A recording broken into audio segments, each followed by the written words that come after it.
La Fédération internationale d'athlétisme rend obligatoire les tests de genre pour les compétitions féminines, on t'en dit plus. Alors cette mesure entre en vigueur ce 1er septembre et s'applique à tous les sports de la discipline. Et cette date n'a pas été choisie au hasard, les championnats du monde d'athlétisme se tiendront du 13 au 21 septembre à Tokyo.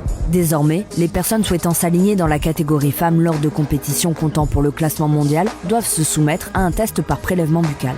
World Athletics, la Fédération internationale d'athlétisme, a déclaré lors de l'adoption de ce nouveau règlement en juillet dernier prendre cette décision afin de protéger l'intégrité du sport féminin. Sébastien Coe, son président, affirme qu'il est essentiel dans un sport qui cherche constamment à attirer davantage de femmes qu'elles s'engagent dans une discipline en étant convaincues qu'il n'existe pas de plafond de verre biologique. L'examen, à passer une seule fois dans la vie, doit permettre de détecter le gène SRY, un gène architecte présent sur le chromosome Y responsable du développement des caractéristiques dites masculines. D'après la fédération, le test est donc capable de déterminer de façon fiable le sexe biologique de la sportive qui s'y soumettra. Si le test est négatif pour le chromosome Y, l'athlète peut prendre part à la compétition. En revanche, s'il est positif, elle ne pourra concourir dans la catégorie féminine que lors de compétitions ne comptant pas pour le classement mondial, ou bien elle doit choisir de participer dans une autre catégorie que féminine.